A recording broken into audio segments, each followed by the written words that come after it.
নমস্কার বন্ধুরা, welcome back to my channel.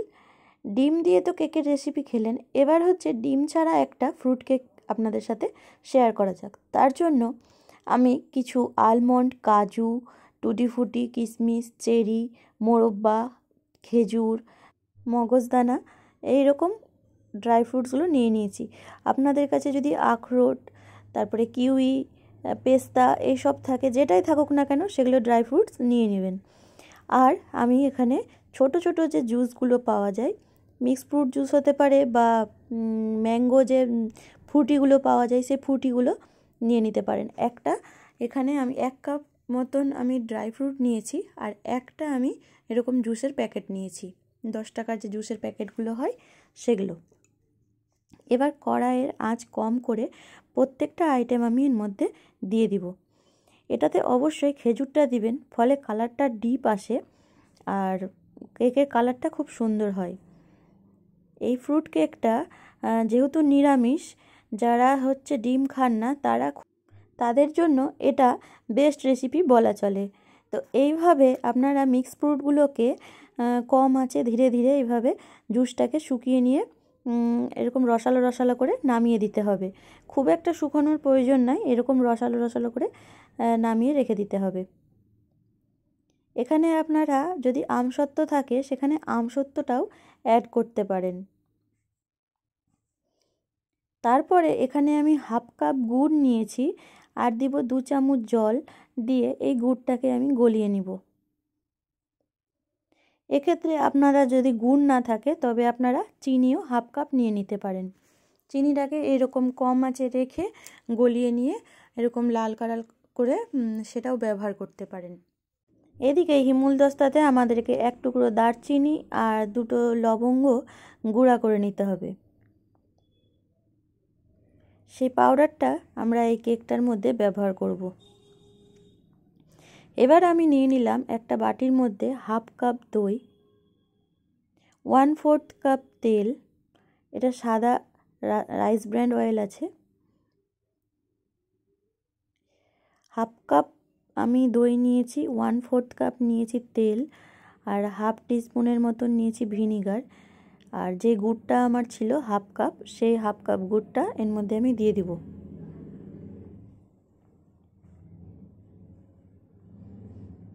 দিয়ে এটাকে ভালো করে আমার মিক্স করে নিতে হবে। দইটা টাটকা নেওয়ার চেষ্টা করবেন, যেন দই বেশি টক না হয়। এবারে এইভাবে ভালো করে মিক্স করে নিতে হবে। মিক্স করার পরে এখানে আমরা 1 কাপ ময়দা নিব। এটা আপনারা আটা দিয়ে করলেও আটা দিয়েও করতে পারেন।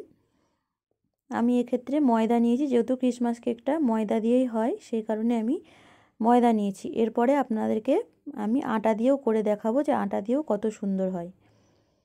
তারপরে আমি 3 চামচ নিয়ে নিয়েছি মিল্ক পাউডার, আর উঁচু করে 1 চামচ নিয়ে নিয়েছি আমি কোকো পাউডার, মানে 1.5 চামচের মতন কোকো পাউডার দিয়ে এটাকে ভালো করে চেলে নিতে হবে।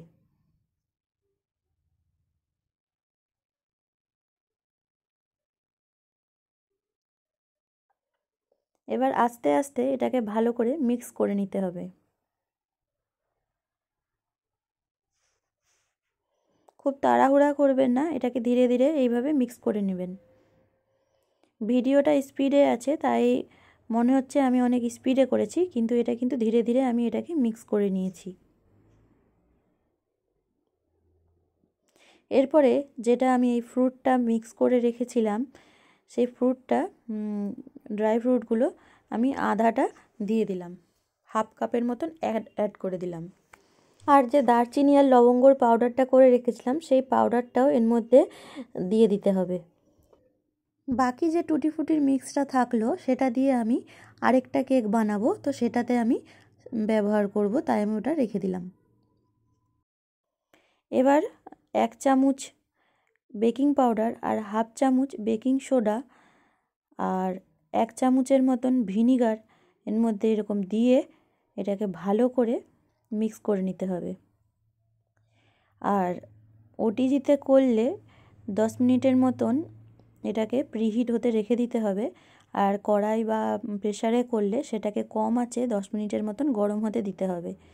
তারপরে বাটির মধ্যে সামান্য তেল ব্রাশ করে বা আর কাগজ লাগিয়ে বা এরকম অ্যালুমিনিয়াম ফয়েলের যদি আপনাদের কাছে বাটি থাকে সেগুলোর মধ্যে এরকম কোনো তেল কিছু লাগানোর দরকার নেই, ডাইরেক্ট এরকম দিয়ে 40 মিনিটের মতন বেক করে নেবেন। যেহেতু এটা ড্রাই কেক, তো 40 মিনিটের মতন বেক করে নেবেন, তাহলে আপনাদের কেক রেডি হয়ে যাবে। এবার উপর দিকে ইচ্ছানুসারে আপনাদের যেরকম খুশি এরকম ড্রাই ফ্রুট দিয়ে সাজিয়ে নেবেন। 1-1.5 মাস আগে থেকে যে জুসের মধ্যে এই ড্রাই ফ্রুটসগুলো ভিজিয়ে রাখতে হয়, তো তার কোনো প্রয়োজন নাই। তো আপনারা নিশ্চয়ই বুঝতে পারলেন কীরকম আমি জুসের মধ্যে এটাকে কম আঁচে সেদ্ধ করে করলাম। তো আপনারাও এরকম ট্রাই করতে পারেন এরকম নিরামিষ কেক। আর আমার চ্যানেলে ডিম দিয়ে যেটা কেকের রেসিপি আছে সেটাও থাকলো, আর সাথে এই নিরামিষ কেকটাও থাকলো। কোনটা ভালো লাগলো অবশ্যই জানাবেন। তো আমার এরকম 1 কাপ দিয়ে এরকম 2-2টো কেক রেডি হয়ে গেছে।